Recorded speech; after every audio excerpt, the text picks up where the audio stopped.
संत से बड़ा दिल संसार में किसी का नहीं हो सकता है। देव मह कुसाद खाए में तंग है। दुनिया के लिए बड़े उदार होते हैं और अपने सदैव तंगी में रहते हैं। परमात्म चिंतन करने से परमात्मीय गुण चिंतन करने वाले माता है। मैंने रावण का उदाहरण देकर के आप लोगों को सुनाया। रावण जब राम का चिंतन करके उनके रूप को धारण करता था तो उनके अंदर का काम विकार भाग जाता था। समस्त माताओं और बहनों में अपनी मां का उसे दर्शन होता था।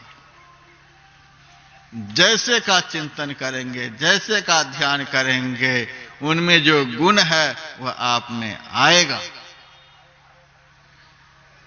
तो मोक्ष प्राप्त करने वाले को, मोक्ष की इच्छा मन में रखने वाले को मुमुक्षु कहते हैं। और यह इच्छा तो सबके अंदर में है ही। मोक्षस्य नैव वासोस्ति न ग्रामांतरमेव वा अज्ञान हृदय ग्रंथि नासो मोक्ष इति स्मृति। मोक्ष किसी गांव का नाम नहीं, किसी नगर शहर का नाम नहीं, किसी पेड़ पौधा का नाम नहीं, किसी व्यक्ति विशेष का नाम नहीं। यह एक अवस्था विशेष है। अखंड आनंद की अवस्था को ही मोक्ष कहते हैं। मुक्तात मनो नित्य सुखानुभूति। नित्य सुख की अनुभूति, इसी को मुक्ति कहते हैं। कभी भी जीवन में दुख प्रवेश नहीं करे, कभी भी जीवन में अशांति प्रवेश नहीं करे, कभी भी जीवन में आनंद का एक क्षण के लिए भी अभाव नहीं हो। इस अखंड आनंद की अवस्था का ही नाम है मोक्ष। मुक्तात मनो नित्य सुखानुभूति। नित्य सुख की अनुभूति को ही मुक्ति कहते हैं। और मुक्ति का कोई अर्थ नहीं। यही अखंड आनंद मुक्ति की अवस्था है। कहे कबीर आनंद भयो है। परमात्मा दर्शन का फल कहे कबीर आनंद भयो है। परमात्मा में आनंद है। परमात्मा का चिंतन करने से आनंद भयो है, आनंद प्राप्त हुआ। भगवान वेद व्यास जी ने एक पुस्तक लिखी है जिसका नाम है ब्रह्म सूत्र। उसमें शिष्यों ने पूछा है, महाराज ब्रह्म का क्या स्वरूप है? वेद व्यास जी ने कहा, आनंदमयोभ्यासात्। आनंदमय, ब्रह्म का स्वरूप ही आनंद है। शिष्यों ने कहा, आप पुस्तक पढ़कर कहते हैं किसी से सुनकर? कबीर साहब जैसे कहा, कहे कबीर आनंद भयो हैं। वेद व्यास जी भी कहते हैं अभ्यासात, अभ्यास से, अभ्यास करके मैंने देखा है ब्रह्म आनंद का स्वरूप। आनंद है तो ब्रह्म में है। प्राचीन परंपरा के राजे महाराजे लोग वृद्धावस्था में जैसे ही पुत्र राज संचालन के योग्य हो जाते, पुत्रियों की शादी हो जाती, पुत्र को सिंहासन पर बिठा देते और अपने तप करने के लिए जंगल चले जाते। हम तो कभी कभी कथा में सुना देते हैं, लड़की की शादी घर में हो जाए, लड़के घर संभालने के लायक हो जाएं, फिर चाबी फेंको, माला पकड़ो, अभियान शुरू करो। जो बुढ़े लड़के के नौजवान हो जाने पर, घर संभालने के लायक हो जाने पर भी उनके हाथ में चाबी सुपुर्द नहीं करते, माला नहीं पकड़ लेते, उस बुढ़े की घर में दुर्गति होती है। और जो बुढ़ी बहू के घर में आ जाने पर, लड़के के घर संभालने के लायक हो जाने पर भी चाबी नहीं छोड़ती, उस बुढ़ी की घर में दुर्गति। चाबी फेंको, माला पकड़ो, अभियान शुरू करो। मुंबई में मेरा भाषण चल रहा था और एक आदमी ने चाबी फेंक दी। 1 साल के बाद जब मैं मुंबई फिर गया, मेरे पास वही आदमी रोता हुआ आया, महाराज आपकी बात मानने से घर में हमारी दुर्गति हो गई। क्या दुर्गति हुई? मैंने चाबी फेंक दी और तब से कोई चाय पूछने के लिए तैयार नहीं। कहने का मतलब आपकी बात मानने से हमारी ऐसी हालत हुई। जब तक चाबी मेरे हाथ में थी तब तक तो बड़े आराम में थे, चाबी फेंकने से यह दुर्गति हो रही है। मेरे मन में हुआ साधु की बात कब मानेगा कौन? साधु की बात मानने से इनकी दुर्गति हो गई। विश्वास नहीं हो रहा था। मैंने उस आदमी से कहा, मैंने कहा था चाबी फेंको और माला पकड़ो। चाबी फेंकने के लिए कहा था, माला पकड़ने के लिए कहा था। आप चाबी फेंक करके माला पकड़े थे कि नहीं? अरे महाराज हम धोखे से माला भी फेंक दिए, चाबी भी फेंक दिए, माला भी फेंक दिए, माया मिली न राम। ऐसे आदमी की दुनिया में दुर्गति नहीं होगी तो क्या होगी? मेरे मन में हुआ हमारी बात कैसे झूठी हो गई? ब्रह्म वाक्यम जनार्दनम, यह तो अनर्थ हो गया। तब उन्होंने पोल खोल दिया, हम माला भी फेंक दिए। कैसे सुख मिलेगा, कैसे शांति मिलेगी? प्राचीन परंपरा के ऋषि मुनि महात्मा जंगल में रहते थे। बड़े बड़े राजे महाराजे सब कुछ छोड़कर जंगल चले जाते थे। क्या बुढ़ापे में वे लोग पागल हो जाते थे? पागल नहीं होते थे। उनको विश्वास हो जाता था कि संसार के भोगों में आनंद नहीं।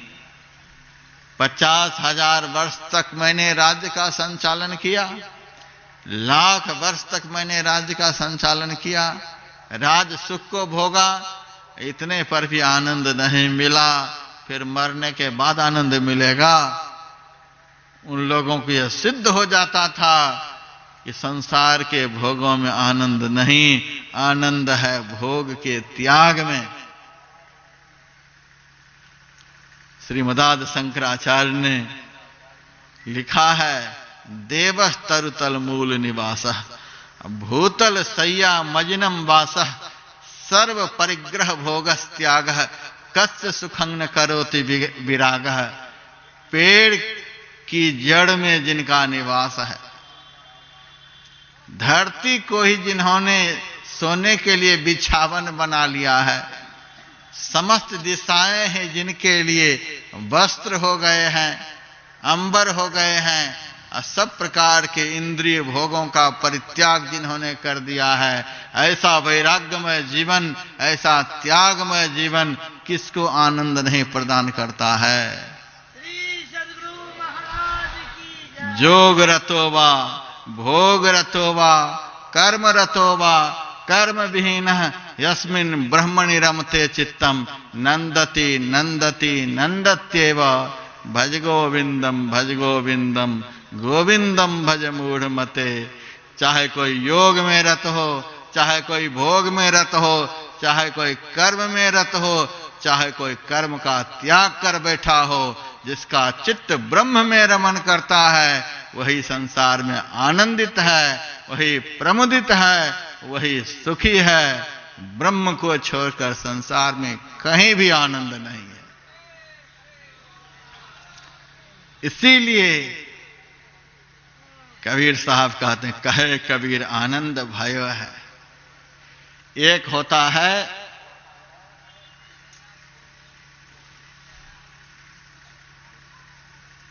शास्त्रीय ज्ञान,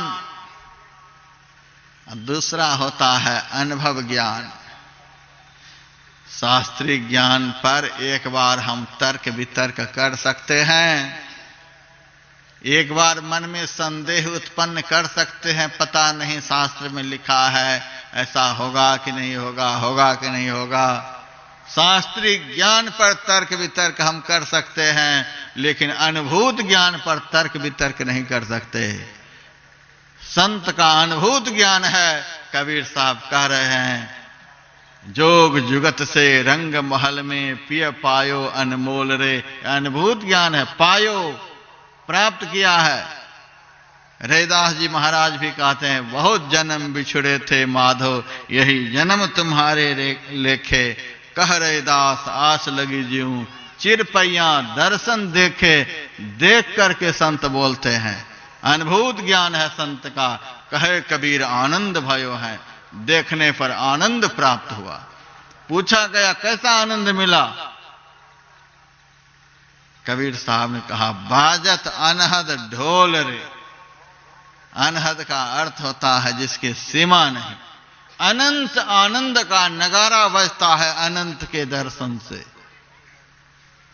उस आनंद का कभी अंत होता ही नहीं। ऐसा आनंद हमें प्राप्त हुआ। ऐसा आनंद पाने की इच्छा जिसके अंदर में है, उसी को मुमुक्षु कहते हैं। सबके अंदर ऐसी ही इच्छा होगी, ऐसा आनंद मिल जाए, मिल जाए। लेकिन ऐसा आनंद मिल जाए किससे? लाख प्रवचन में सुना दूं, उसके बाद भी वही घोड़ा वही मैदान। लाख प्रवचन सुना देने के बाद भी वही घोड़ा वही मैदान। आरती के बाद सब आएंगे मेरे पास, महाराज बेटा नहीं, बेटी नहीं, धन नहीं, मकान नहीं, दुकान नहीं, फैक्ट्री नहीं तो नौकरी नहीं। इतना सुना देने के बाद भी आनंदमय अभ्यासात, संत अनुभव करके कहते हैं, अभ्यास करके कहते हैं, ब्रह्म आनंद के स्वरूप हैं। ब्रह्म में आनंद है। और संसार के लिए कहा गया, दुःखालयम शाश्वतम। संसार शाश्वत दुख का घर है और परमात्मा शाश्वत आनंद के भंडार हैं। फिर भी इस संसार के विषय में ही लोग कहने के लिए आते, महाराज यह नहीं है, वह नहीं है, वह नहीं है। एक भी यह कहने के लिए नहीं आता कि महाराज यह सिद्ध हो गया कि ब्रह्म में ही आनंद है, वह आनंद कैसे प्राप्त हो। कल मैंने सुना दिया था, मुंबई की एक माई उठकर खड़ी हो गई, महाराज हमें तो कुछ भी नहीं चाहिए, आप जो कह रहे हो बस वही चाहिए। ब्रह्म का आनंद मिल जाए, 3 साल बंद फैक्ट्री चल जाए और कुछ भी नहीं चाहिए महाराज। ब्रह्म का आनंद भी मिल जाए और फैक्ट्री भी चल जाए। फैक्ट्री तो चल ही जाएगी। संसार बसाने में लगे हुए हैं आप लोग। संसार आज तक किसी का नहीं बसा है। राम के वंश का भी अंत हो गया है, कृष्ण के वंश का भी अंत हो गया है। भगवान के द्वारा जो वंश परंपरा चली, उस वंश का भी अंत हो गया उनके सामने ही। और हम आप लोग संसार बसाने में लगे हुए हैं, जहां भगवान का वंश भी नष्ट हो गया है, उनके सामने नष्ट हो गया है, वहां हम लोग अपना वंश बसाना चाहते हैं। संसार आज तक बसा नहीं। संसार उसी का बसा है जिन्होंने भगवान को दिल में बसा लिया है। जिन्होंने भगवान को दिल में नहीं बसा सका, उस ब्रह्म का अनुभव नहीं प्राप्त कर सका, उसका संसार उजड़ गया है। संसार को उजाड़ लेना हो तो दिल से उस मालिक को उजाड़ करके बाहर कर दीजिए। और संसार को बसाना चाहते हैं तो उस मालिक को दिल में बसा लीजिए, संसार बस जाएगा।